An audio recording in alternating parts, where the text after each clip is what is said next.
तू सत्य में राधा से प्रेम करता है तो कल सुबह होने तक तूने सारी गोपियों और अष्ट सखियों को मेरे सामने लाएगा, और यदि वो कल सुबह होने तक मेरे सामने नहीं आई तो मैं स्वयं राधा को सदैव के लिए वृंदावन से चले जाने के लिए कहूंगी।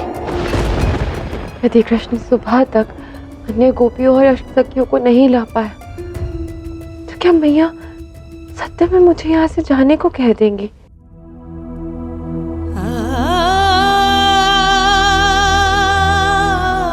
यशोदा, क्या हुआ? तुम इतनी चिंतित क्यों हो? मैं नहीं चाहती कि राधा वृंदावन छोड़कर जाए। यशोदा, तुम उचित ही तो कह रही हो। भला राधा वृंदावन छोड़कर क्यों जाएगी? आर्य, आप एक सत्य से अवगत नहीं हैं। हमारा कान्हा और राधा एक दूसरे से प्रेम करते हैं।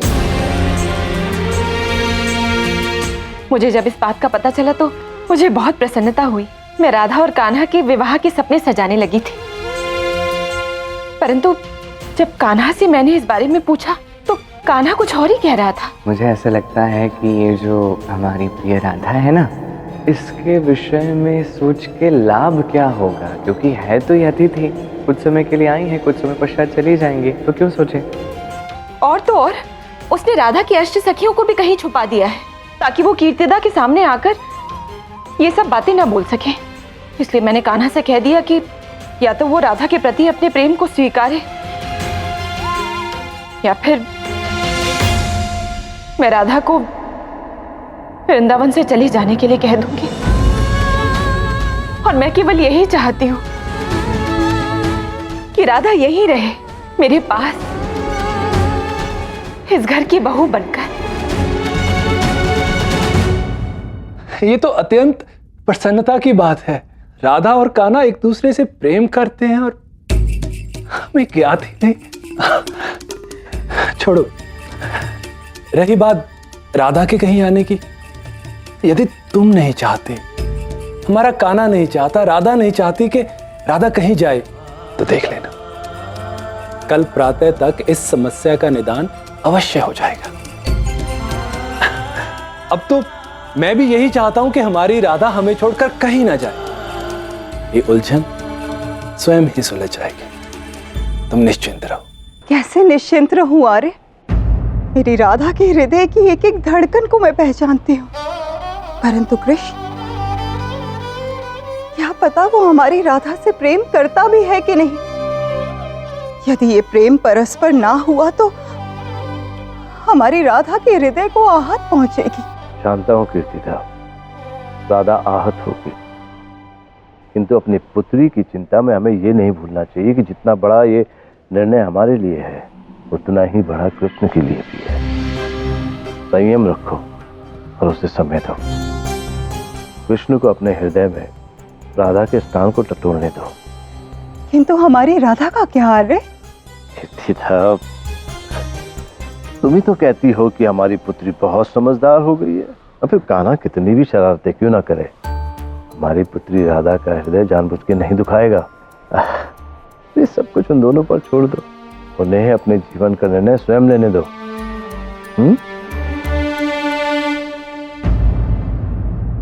सारी गोपियों को कहाँ छुपा दिया तुमने? मैं वचन देता हूँ, मैंने कुछ भी नहीं किया है।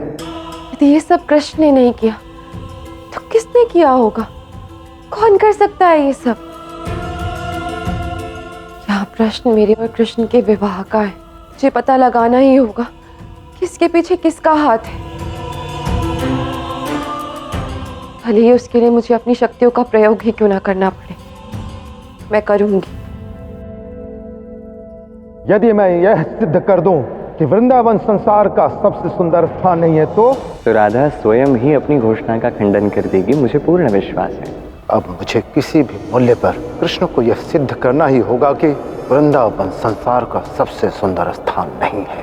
मुझे तो दुख हो रहा है कि तुम सब उसके प्रेम में इतने अंधे हो गए हो कि उसकी वास्तविकता को देख ही नहीं पा रहे हो, उसके छल कपट को समझ नहीं पा रही हो।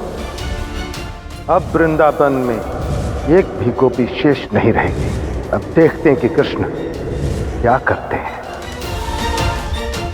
और अब ना तो अष्ट सखियां घर पहुंचेंगी और ना ही राधा और कृष्ण के विवाह की बात आगे बढ़ेगी।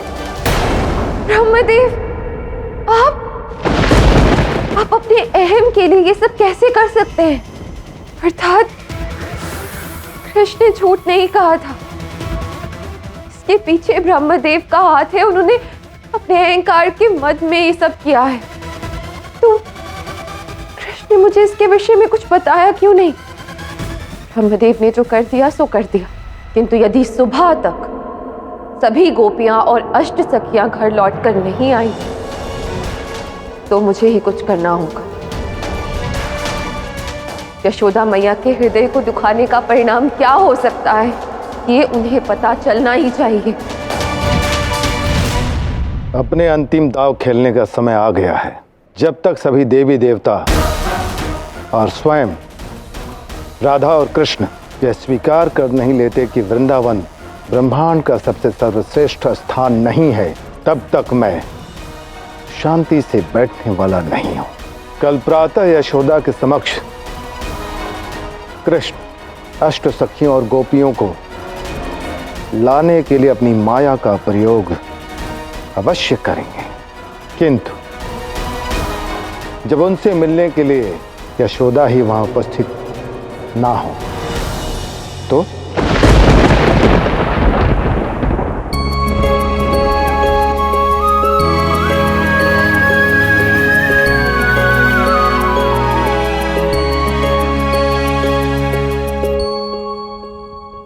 कान्हा, कान्हा उठो, हटाओ इसे, उठो उठो। क्या समस्या है? मैं निद्रा प्राप्त करूं कि नहीं? तुम सो क्यों रहे हो? सारा घर इस चिंता में जाग रहा है कि कल प्रातः तुम अष्ट सखियों और गोपियों को यहाँ वापस लेकर आओगे या नहीं, और तुम आराम से यहाँ गहन निद्रा में लीन हो। वाह वाह वाह वाह। तो रात्रि के इस पहर में मैं निद्रा नहीं प्राप्त करूं तो क्या करूं? था अरे जाओ, जाकर ढूंढो उन्हें, और कुछ नहीं तो कम से कम जाकर ब्रह्मदेव से तो मिलो। समझाओ कान्हा उन्हें, ताकि इस समस्या का कोई समाधान निकल सके। देखो मैं बता रहा हूँ, कहीं बात इतनी ना बिगड़ जाए कि ब्रह्मदेव और अधिक क्रोधित हो जाएं और स्थिति ही हमारे हाथ से निकल जाए। तो ब्रह्मदेव को आगे जो और खेल खेलना है उन्हें खेलने दीजिए। था मुझे जो करना था मैंने कर दिया है। अब मैं और कुछ नहीं करने वाला हूं, मैं निद्रा प्राप्त करने वाला हूं। कृपा करके मेरी निद्रा भंग मत कीजिए। महादेव, मुझे तो इतनी चिंता हो रही है, पता नहीं ये कान्हा ऐसा क्यों कर रहा है। आप समझाइए ना इसे कुछ।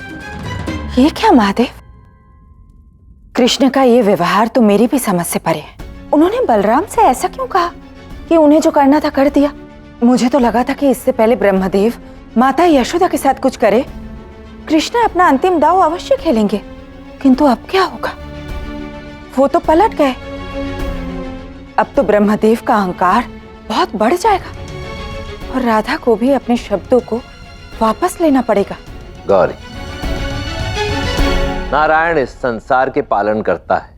उन्हें कब किस परिस्थिति में क्या और किस मात्रा में करना है उन्हें भली भांति ज्ञात है। फिर वो चाहे ब्रह्मदेव द्वारा दी गई चुनौती से संबंधित हो, अष्ट सखियों या गोपियों के प्रकरण से संबंधित हो, या फिर यशोदा मैया द्वारा उन्हें दी गई चेतावनी से संबंधित हो। यूं समझ लो कि ये सभी घटनाएं उन धागों की तरह हैं जो परस्पर एक दूसरे से जुड़े हुए हैं, और कल प्रातःकाल इन सभी उलझे हुए धागों की गुत्थी सुलझ जाएगी। कल का सूर्योदय सबके लिए सब कुछ स्पष्ट कर देगा।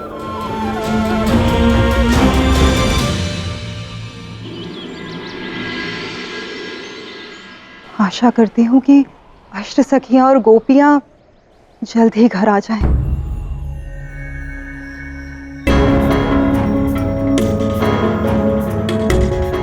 बलराम, कृष्ण कहाँ है?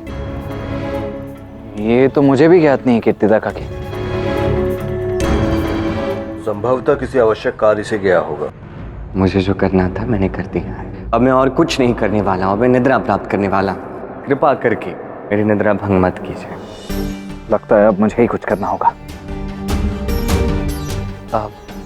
मैं ही जाकर देखकर आता हूँ कान्हा कहाँ है। क्षमा कीजिए।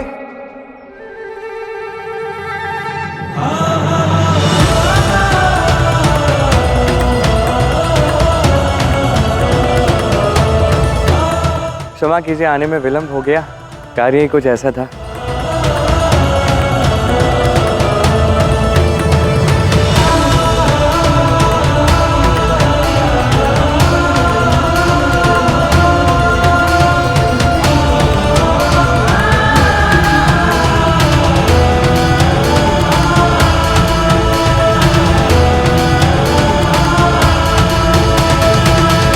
मैं अभी राधा को बुला के लाती हूँ। वो कब से तुम्हारी राह देख रही थी।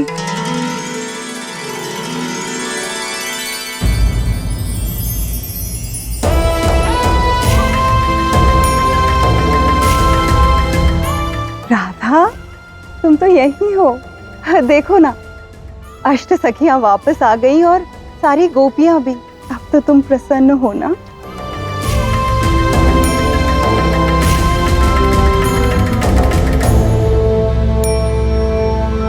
मैं जानता था श्री कृष्ण, आप अपनी माया से अष्ट सखियों और गोपियों को सबके समक्ष अवश्य ले आएंगे, किंतु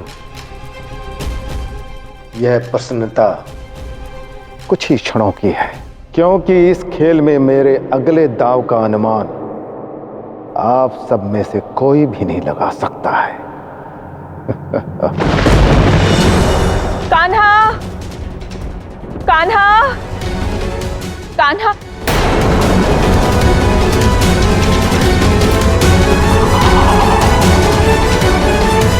तुम सब यहाँ हो? हाँ काकी, किंतु आप यहाँ कैसे? ये तो मुझे भी नहीं पता कि मैं यहाँ कैसे पहुंची, परंतु तुम सबको देखकर मैं बहुत प्रसन्न हूँ। अब सब ठीक हो जाएगा। कितनी भोली है यशोदा मैया, इतना भी नहीं समझती कि समस्या सुलझी नहीं बल्कि और बढ़ने वाली है। अरे बलराम, यशोदा कहीं दिखाई नहीं दे रही।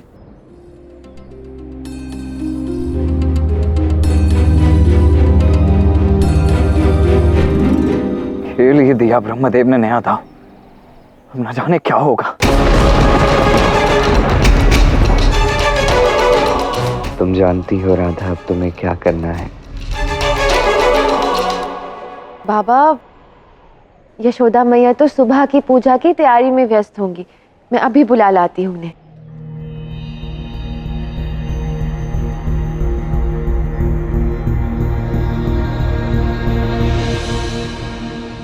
मुझे पूर्ण विश्वास है कि ये सब ब्रह्मदेव का ही किया धरा है गाना।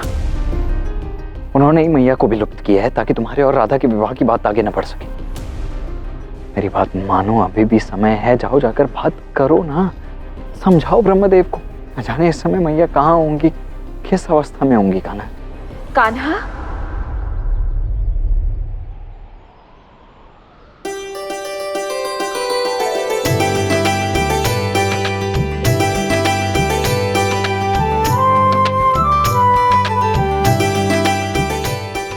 इसलिए मैंने कहा था मैं कुछ भी नहीं करूंगा।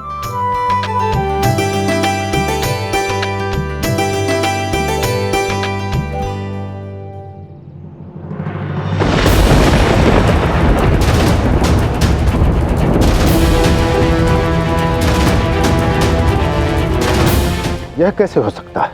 इस बार तो श्री कृष्ण मेरी नेत्रों के सामने और उन्होंने कोई माया भी नहीं की। ये कैसे संभव हो सकता है कि यशोदा वहां भी और मेरे द्वारा बनाई हुई माया नगरी में भी? अब जब सब यहीं पर हैं, तो मुझे कान्हा से एक महत्वपूर्ण प्रश्न पूछना है। और कान्हा, तुझे सौगंध है मेरी, तुझे सच सच उत्तर देना होगा। पूछे। मैं नहीं, मेरी ओर से सारी गोपियां पूछेंगी। बताओ कृष्ण, क्या तुम राधा से प्रेम करते हो?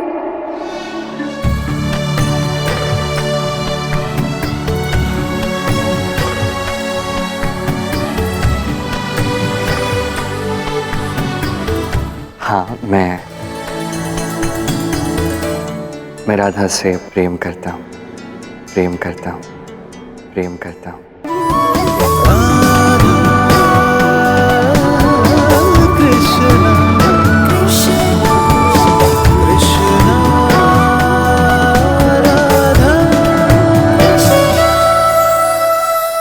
कान्हा, लल्ला,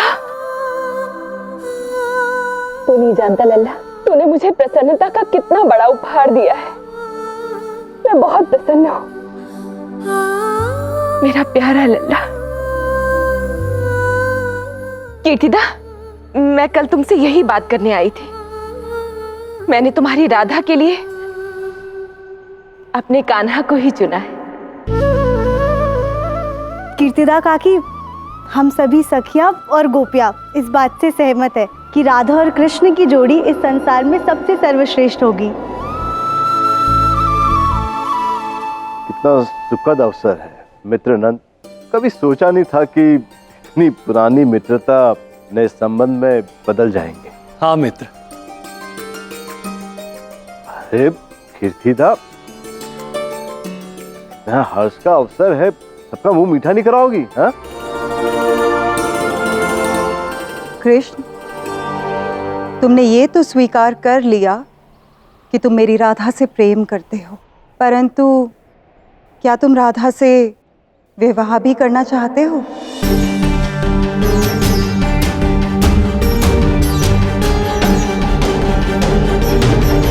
इस जन्म में नहीं, अपितु हर जन्म में मैं राधा को ही चुनूंगा। हम सभी सखियां अभी जाकर मिष्ठान का प्रबंध करते। चलो सखियों, रुको विशाखा।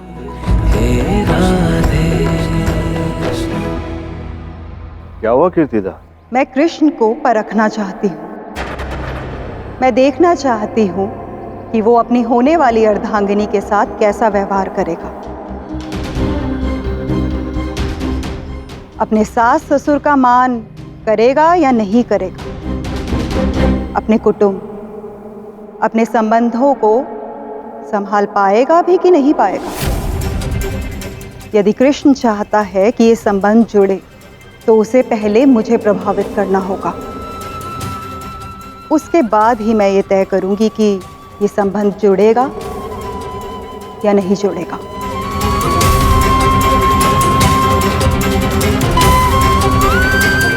कीर्तिदा,